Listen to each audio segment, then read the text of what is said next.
Well, thanks everyone for joining us today on this webinar for the Family Advisory Committee members on how to tell your story.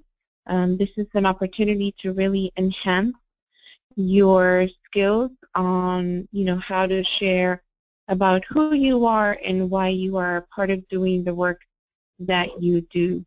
So our presenter for today is Kameena Ballard-Dawkins. She is our FAC co-chair, and I look forward to full participation from everyone on this call so that we can make this a very interactive and exciting presentation. So Kameena, why don't you go ahead and let me know when you want me to proceed to the next slide.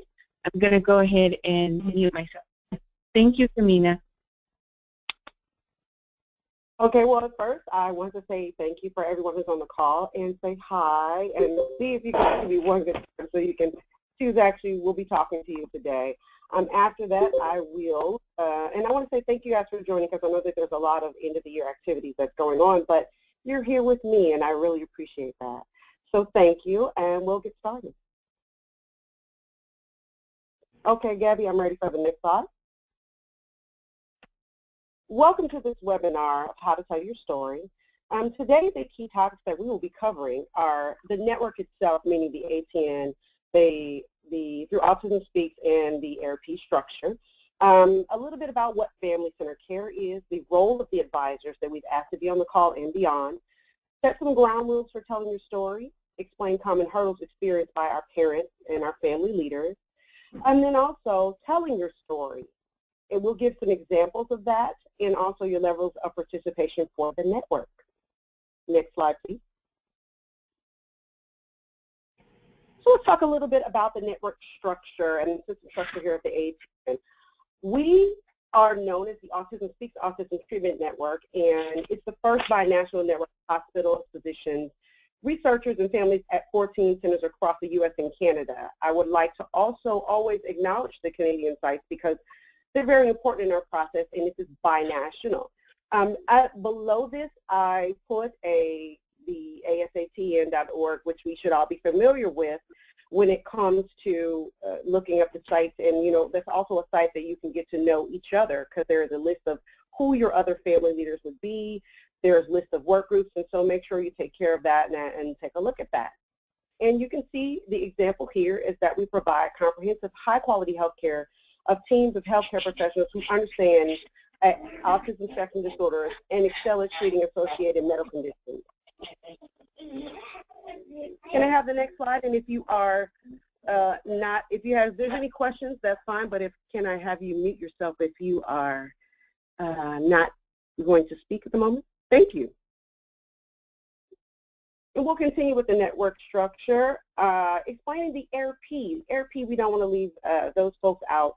And this is a collaborative agreement that's funded through HRSA and CHB, as you can see there. What I wanted to focus on this particular slide is that the ARP builds on the goals of the ASATN. So we're working together.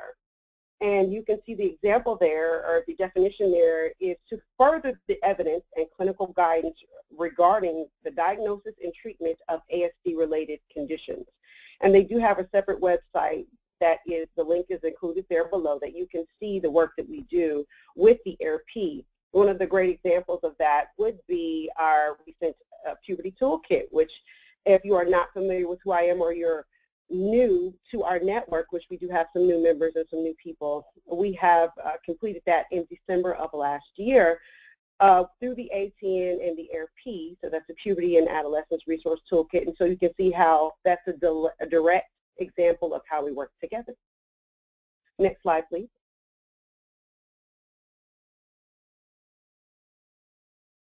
Here is just a carry-on of the ARP, so you can see that from the next slide. We'll gloss on for time's sake and move to the principles of family-centered care. Patient and family-centered care, which is a really important definition, is an approach to planning, delivery, and evaluation of health care whose cornerstone is active participation between families and professionals. What that means to me is that families and the patient themselves sit at the table to make sure that they are able to influence the decision of the healthcare, which means The principles of family, patient and family-centered care is respecting dignity, information sharing, participation, and collaboration. Collaboration, working together. Next slide, please. Here I want to talk about the role of the family advisor. And now this page is taken directly from your contract for the role of the family advisor when it comes to the FAC. And so there's really a lot more to that contract, but I really wanted you all to just focus on the things that were put on this page for this particular presentation, that you are National ATN and ARP Family Advisory Committee. We have quarterly calls, but you're also in our local sites and leaders there. And so when it comes to telling your story, there's going to be lots of opportunities to be able to tell your story once you understand and adhere to the vision, the missions, and the values of the network, and you're in your local sites and providing feedback and your perspective as being a family role. We want to know your perspective as a parent, but also your perspective overall. Next slide. Let's set some ground rules. First of all, confidentiality. Confidentiality in this perspective means that when you tell your story, you would not be divulging anyone's particular name or age. And if it was, you have to think of it if it's your family, but also when you're telling the story of maybe, say, a friend or a coworker or something like that, if it applies to that experience, you want to make sure that you are very confidential with other people's information. We want to let you know that this is not a training. The FAC is not a training or support group. Although we are providing training on how to tell your story, this is not something that when you speak up about certain experiences that you may have had, it's not something where you're asking an overabundance of questions, and it's not the time or place to actually divulge a lot of information or get too personal with the information. So that's what we mean by that. Ways that we teach. You're talking about your experiences within the discussion. As I've already mentioned with confidentiality, there's no names in storytelling, and your story may be interrupted because our stories can become so powerful that someone may want to know exactly at that point, hey, how did you get to that? Or what was your conclusion? And then realize that you can back out at any time. When I tell my story, it becomes emotional for me, and we'll talk about that in detail a little bit further. But you know, if I feel like I'm at the point of no return and there's going to be tears, or if it's just not a good day for me, I have to admit that that's going to happen, I may retract in a very professional manner, but it's fair. And then finally, you telling your story may bring up systems issues that we won't be able to solve that particular day. Realize that, especially when we're going to our steering committee meeting in DC, these are things that where we're working on systems of change, and your story will influence that, but those things might not get solved that day. Next slide. Common hurdles in sharing. I think I've already alluded to the fact that there is a price to pay. There's emotional responses. There are boundary issues, and you also need to make sure you're telling an effective story. That seems pretty self-explanatory, but we'll get into that in more detail in the next slide. Next slide, please. An emotional outlet. An emotional outlet here is where and when to tell your story. What does it feel like to tell that story, and where to get support or where to feel supported. And we've already explained that it may not be the best time to engage into a support group or break out into things that you need support with while it's time for you to tell your stories in front of stakeholders or other people where you know, and it may not be enough time. So let's talk about where and when. There are situational responses when you're telling your story.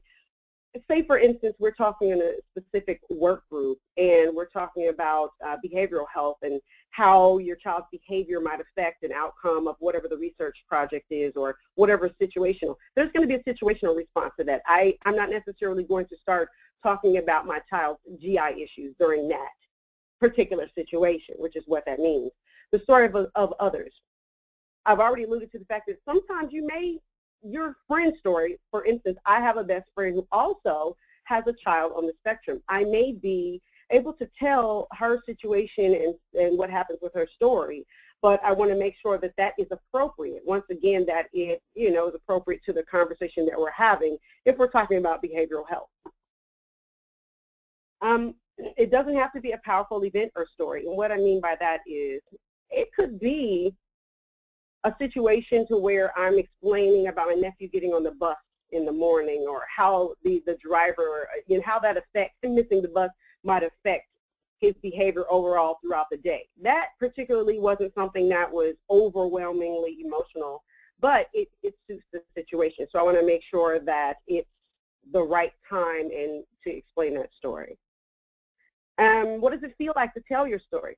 There may be some immediate effects to it where you feel like crying, but there also may be some slow effects to where you realize that all these things that you've gone through in your powerful situation may affect you later. So there's inward and outward signs of that. And those are two good examples of later on, after you've told the story, you just want to break down. We're human, we're parents, and this especially affects our real life when we're telling our story, so we want to acknowledge that. And in that, where to get your support? First of all, I want you to take note of those times and acknowledge your reaction and realize that it is okay. It is happening to every parent, whether we have typically developing children. I think other parents will agree, and even if your child with special needs has a sibling and on, parenting can be difficult. Even being a sibling to a special needs person with special needs is very difficult. So please do not ignore any of these signs. Get help, reach out, talk to your site, talk to your family navigators, talk to your co-chairs. I'm here for you to speak to. There's parents on this call. I know that they've texted me or called me, and I've spoken to them and been very honest about that. So reaching out to a parent leader for someone to acknowledge that and support you appropriately, aside from you telling your story, is really important. Next slide. Boundaries. There's personal boundaries, and then there's parent-professional boundaries. And what you want to do when developing a personal boundary is set your own limit for your time in your story. I know for a certain fact, if I go past a certain time limit, say if I'm saying more than 2 or 3 minutes and I'm talking about the rough day that I had with my daughter, that starts to really affect me. But most of all, am I even ready to tell that story? It took a large amount of, I don't know what it is. I try to give myself credit, and you should too, but it takes a large amount of courage to do what we do. And so are you ready to tell your story? Are you ready to speak up, or does that affect you negatively? And that's something that you really have to ask yourself when telling your story. How and where you're interested in supporting.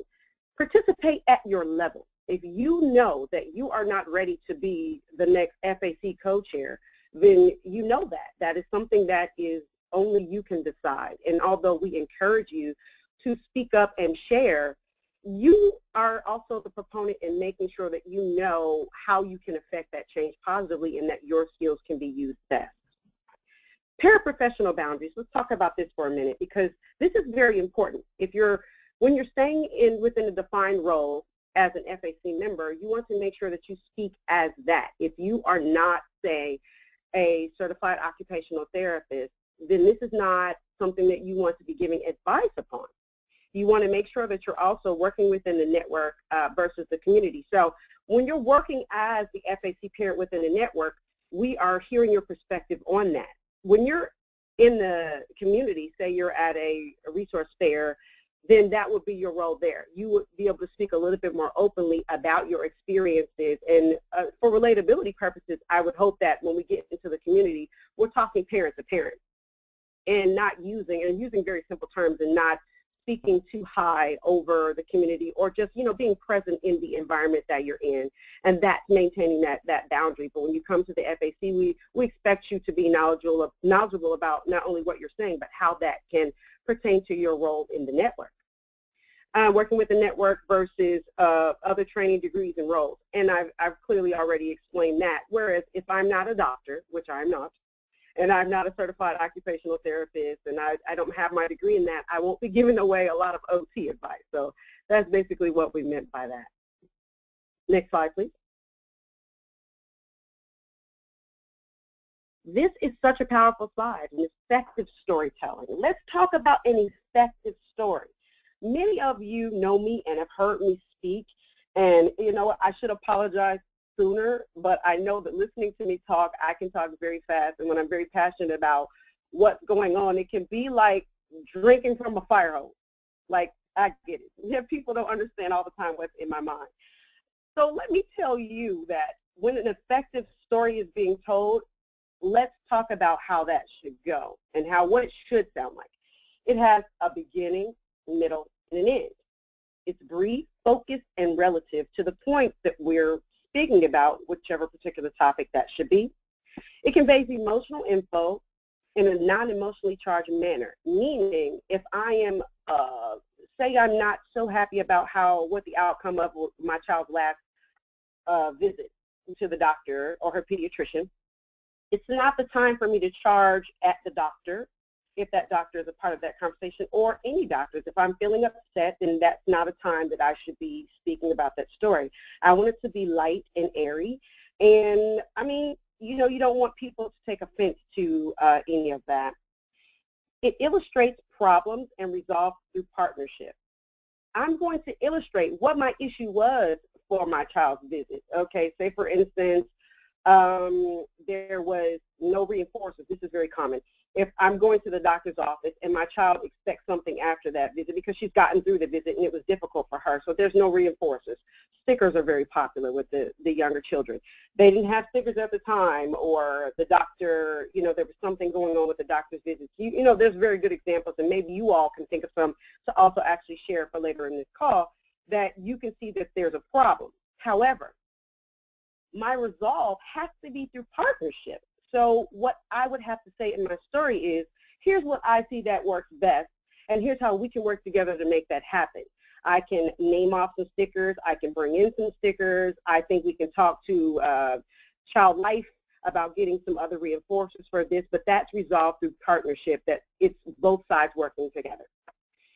This also is effective storytelling when you're addressing network views and concerns as well as the parents. So what the tip is here is, you want to represent your child, but not just your child. You want to represent all the children, because that's how you're thinking of it. It's going to be, if my child is affected, but you know what, the next child's visit may be affected by not having reinforcers there either.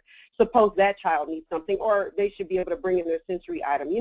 This is something that we are trying to affect change for all of our children.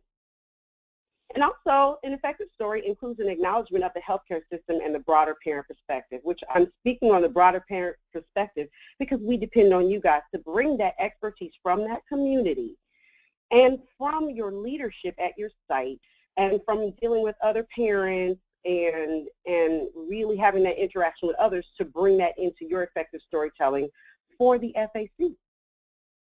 Next slide. So let's practice. When I mentioned someone else may have an example, I meant right now, right? You didn't even know. I told you, drinking from a water hose. If there's anyone on the line who'd like to think of a story to share, I'm going to give you an example of an elevator speech, and then I'd like you to chime in after this next slide. You ready? Okay, I gave you a minute. Next slide.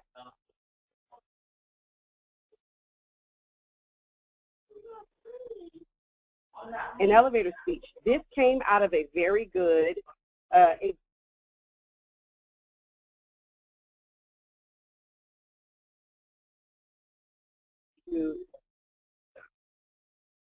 what would be the best way to tell my story when I'm speaking to people? What's like an elevator speech? So here's what I put together. An elevator speech would be to, of course, introduce yourself and very conversationally say, hi, my name is Kameena.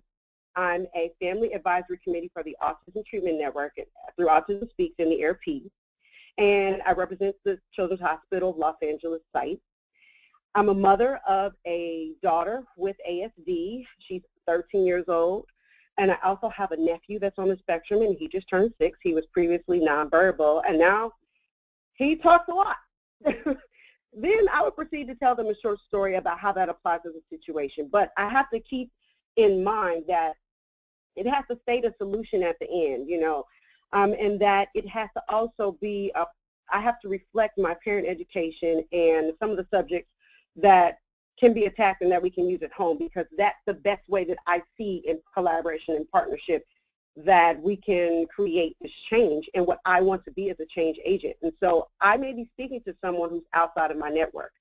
And what I first put together on this elevator speech that you can feel free to use openly is someone who may need, first of all, the bullet points. We've got to keep it short. If I'm in an elevator, I literally only have 2 minutes to talk until we get to floor 4, right?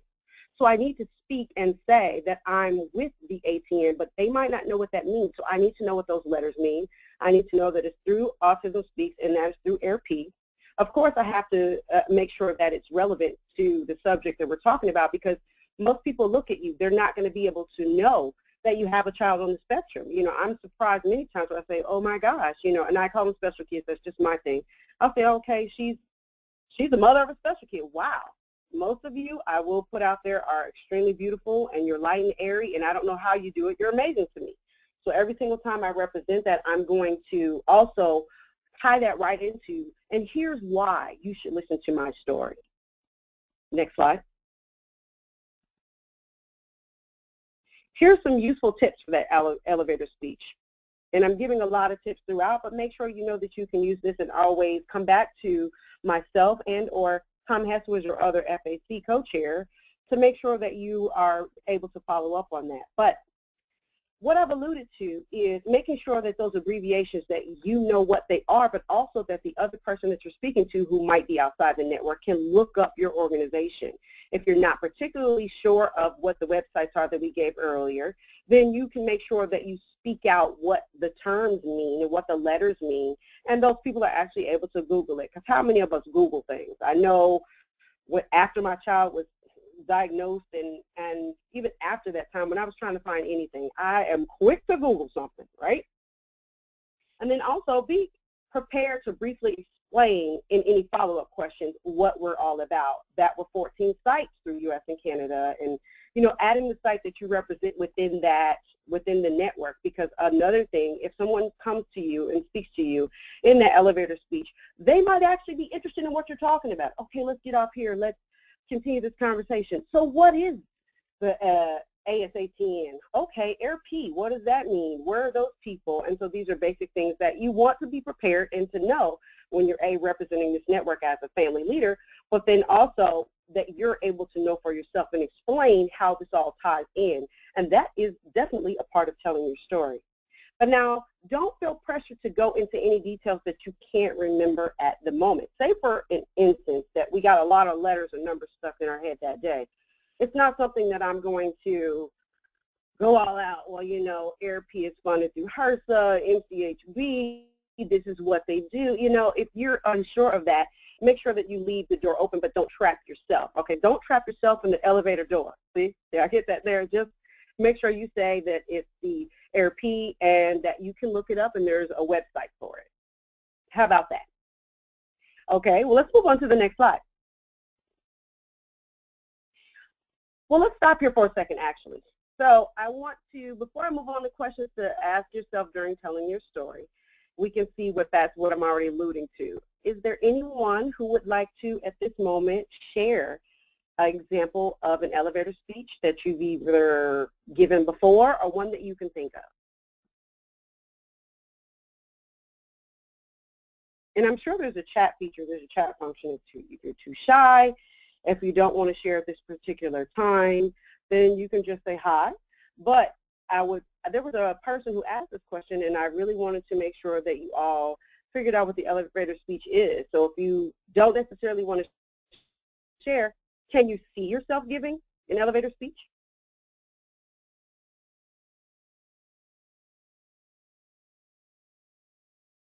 I'm sure there's someone probably trying to break through, and I can see some talking. I can't necessarily hear you. Oh, hi.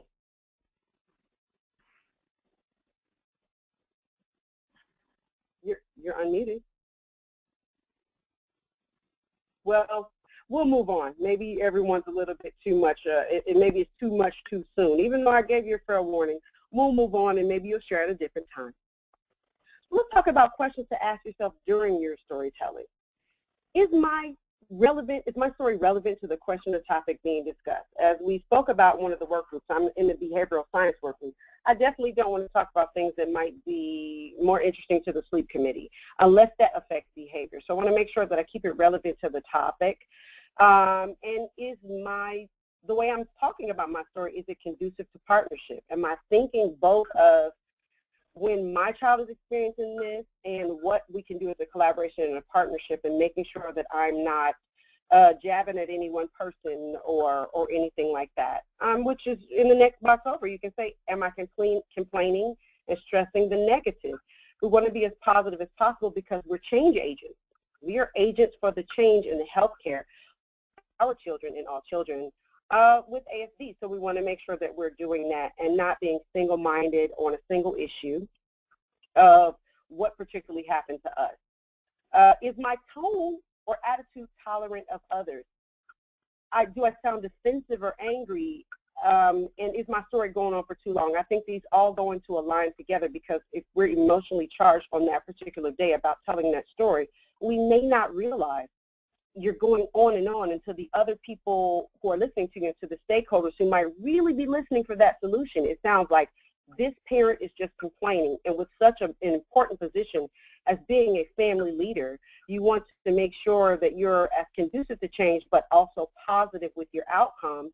And that's going to sound more positive coming from a positive person, right? We're going to react positively. But if we are using a lot of terms, well, you guys didn't do this, or you guys didn't do that, and well, the doctors don't do this, then it's going to start to sound very defensive, and that can happen if you're in an emotional way. Am I rambling or talking, taking up too much space in the discussion? I really am kind of bad sometimes at both things. I realize that I'm emotional when I speak, but to ward off those emotions, I may keep my story super short and get right to the point and not expound upon what I'm actually trying to say. So that's, I will tell you, I'm guilty of that. I will keep it short and they're like, oh my gosh, what is she talking about?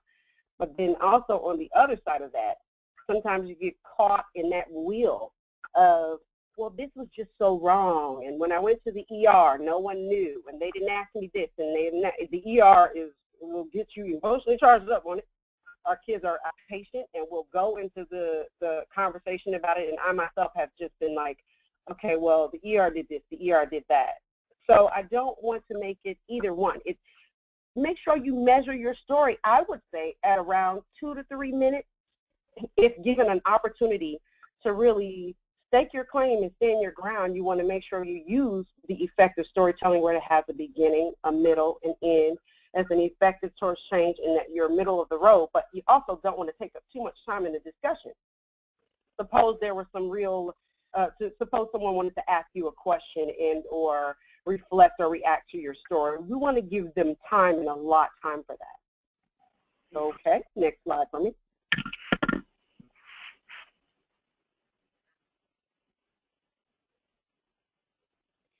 This slide, I would like to talk about the overview of the FAC program, how parents participate, partner, promote, and produce change. There's too many P's.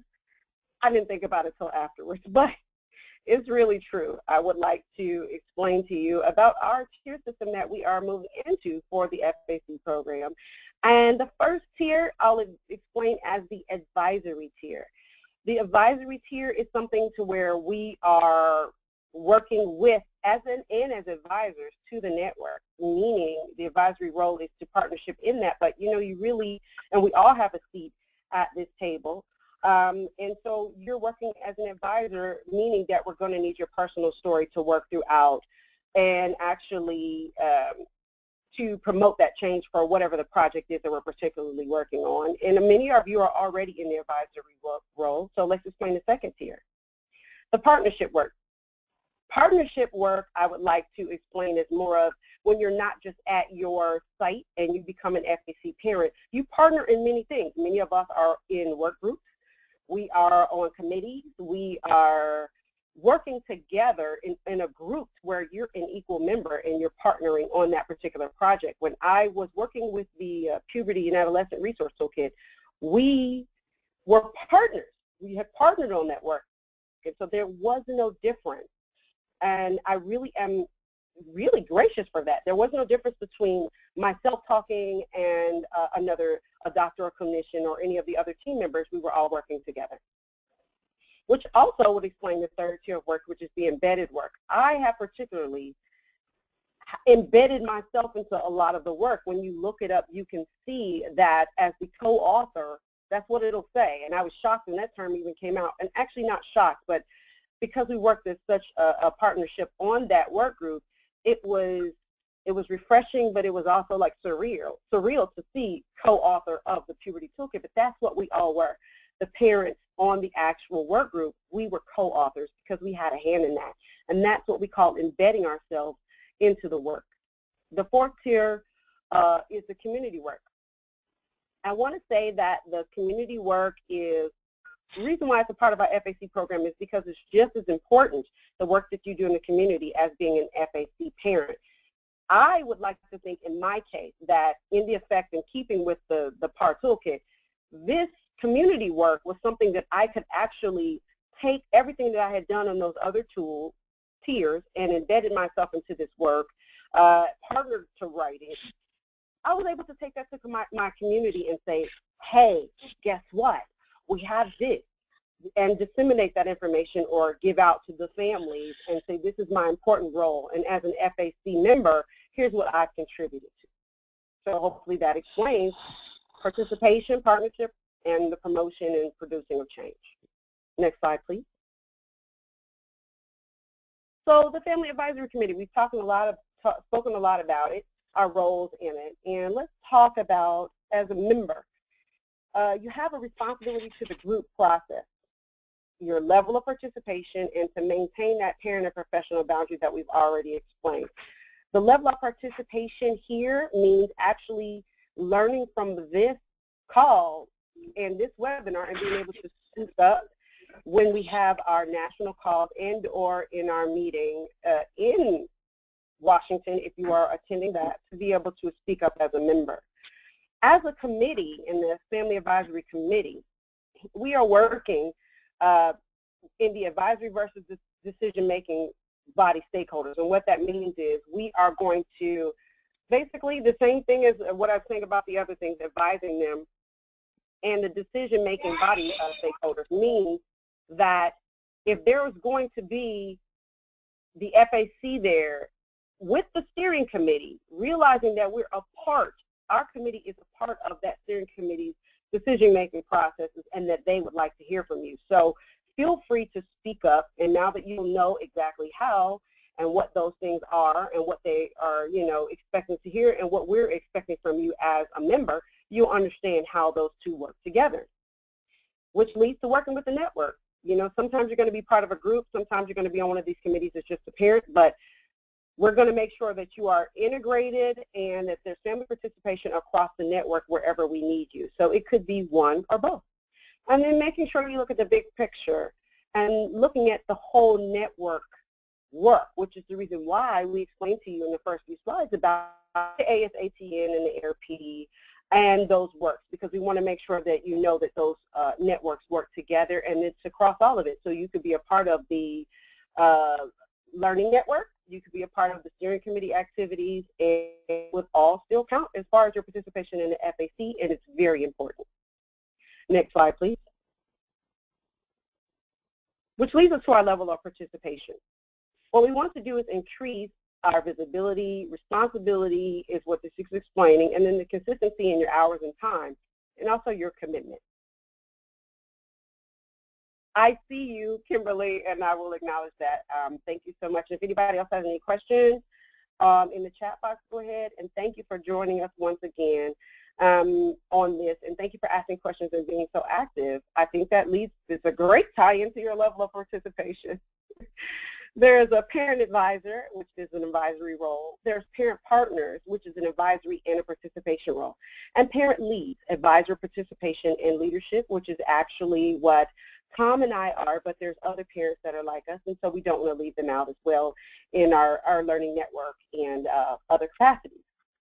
So for your parent advisory, an advisory role, since I've said that word a lot, let's explain it a little bit more. It's your group input. You could be giving input on family education or document reviews. Many of us at our sites have reviewed the toolkit, and not just the toolkit that we participated in, but we've been asked, hey, what do you all think about this? Your FAC participation in our national calls, and goodwill presentations, meaning when you're on other calls and you're speaking up about certain things. in whatever capacity that might be, because you might actually have a story to tell that, and you might not necessarily be on that group, or you could just be at the community level, or what our community, our parent aspect is called the APAB, and I want to make sure that I speak up on the Autism Parent Advisory Board, because that advisory board is also the advisory board that I would take back the puberty toolkit and say, what do you all think of this on this level, just in case I've missed something? Let's talk about parent partners. That's an advisory and a participation role, and within the network, that means that you're on a committee, the sleep committee, behavioral science, and there's like a lot more that if I miss all of them, I won't even bother naming the names. There's parents of us who have given our webinar presentation, national conference presentations, which the ones of us who are going to, there may be some of us that are going to DC. I know me personally, I will be a part of a national conference and a presentation, and then also a family document review there. So it's really building upon that advisory position, and then I'm partnering to that next level of participation. Parent leads, you get it all. I mean, it's the largest level. Sometimes you feel like you're selling. You're like, okay, here's level 1, here's level 2, and you can participate at level 3, which is the leadership portion of it. There is going to come a day where I'm going to have to step down from being the FAC co-chair, and Tom, and we've already had Amy Kelly. And so when it comes to that, we are going to be looking for our next leads to step up, and we welcome you to step up at any time for conducting things like parent training, that be your expertise. Stepping up into these levels, realizing that there are levels to it. So once you've been level 1, level 2, this is level 3, and you see us as a good example of that. Research and program evaluation. I am a SRC. There's a lot of letters, right? So Scientific Review Committee, and there's others of you who participate in that. Thank you for your participation, and that is definitely showing leadership and commitment. And so, you know, and the other portions of this build upon what your Tier 1 and Tier 2 parent levels of participation is. But preceptor to the Tier 1 and Tier 2 parents, if you are needed for support in that, once again, you can always call Tom or myself if there's something that you need to say offline, if there's something that you didn't like. We can be those representatives for you that are actually able to, you can come to us offline, meaning one-to-one, and say, here's what I had a problem with, and this, and here's how I would like to see that change. And that's the levels of participation that we expect you to do when you're a parent. We expect you to engage in when you're a parent leader. Other parents will need you, and that is levels of participation. Next slide, please. Now will be the time for me to open this up, and I'm glad woohoo, yay me, timed it very well to where I left for questions and comments. And if you have anything, any comments that you'd actually say, or just welcome yourselves to the call, speak up about anything, or if you have any particular instances that you can think of that you'd like to share. But most of all, I'd like to thank you for always telling your story, always being active, and your leadership, which is so important to this network. And also thank you for being on this call. And let's see, I promised myself that I would share my webcam in case, so you can see who you're actually talking to. Hi. And open it up to anyone who would like to ask any questions or make any comments.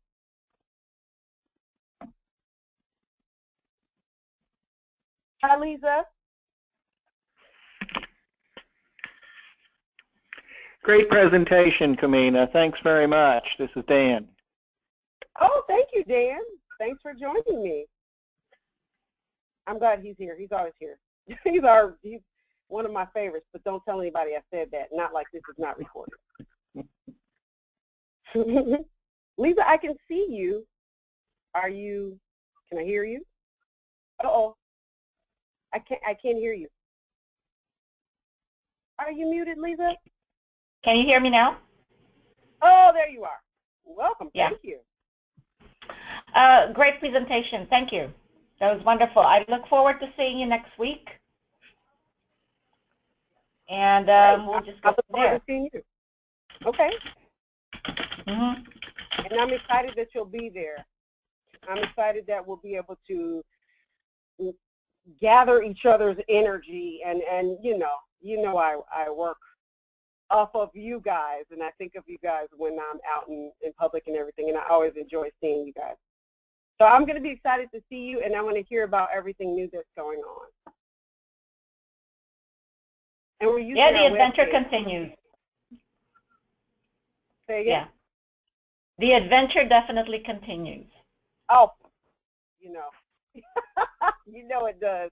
I think most importantly, aside from being on the phone and the webinars, that us bonding as an FAC has really helped enhance my ability to be able to go outside the network and say, here's this group of amazing parents, and here's all the things that they've done, and your child is older than mine, so I get to see how it goes, how I can still be alive after puberty, because Yep. So, you know, some days I think I'm going to perish, meet my maker early with this young lady of mine. Can't say little girl anymore, but that's all the part of it, right? And Kimberly, I don't know if you have your, so thank you, Lisa, for sitting in the hot seat there. Yep. Since I have a few people here, I just want to publicly thank you, Kameena, for participating in the video that I did, because it was your story that we used. Oh, wow. And you're just talking about, yeah, you had a short, it was short, but it was definitely your part of the story. I'll talk to you a little bit more about it. I'll send you the video, but it really relates to you're telling the story that even affects film. In this particular case, the parent perspective and what some of the struggle is, and we did use it. I know it was short notice when I asked you to provide this to me, but it killed the, it really made a good punch in terms of a parent perspective in sharing a story.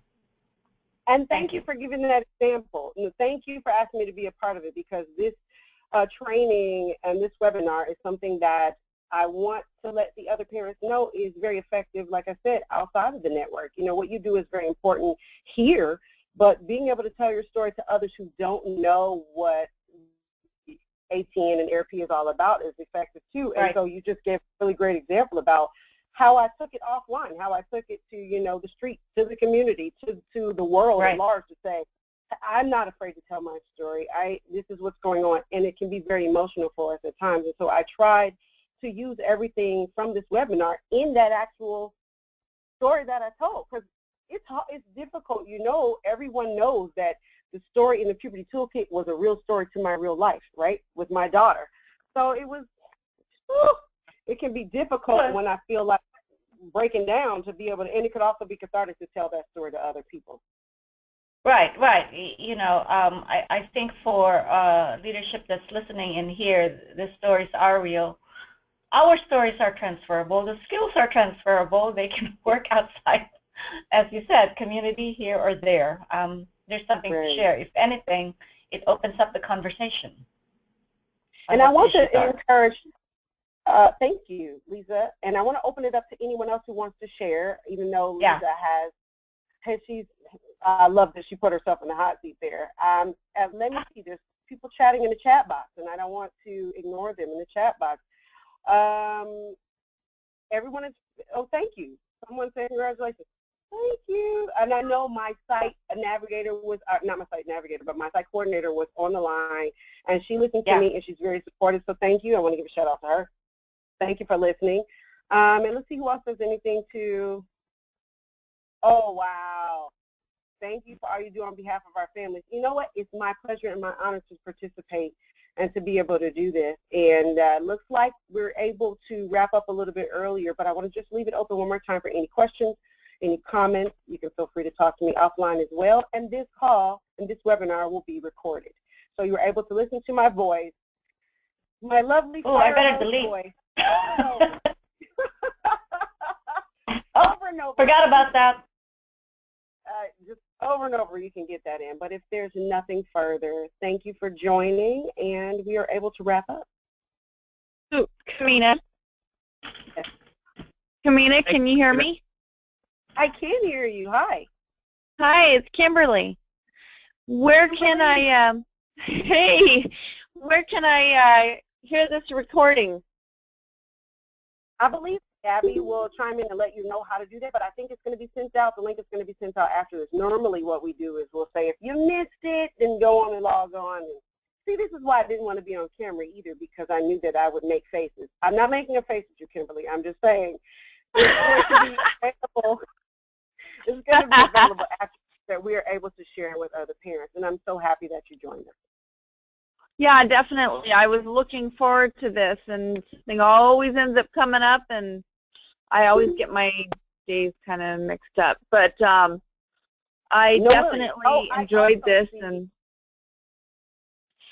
thank you. Kimberly, I was actually going to say that it's going to also be on our ATN ARP YouTube channel.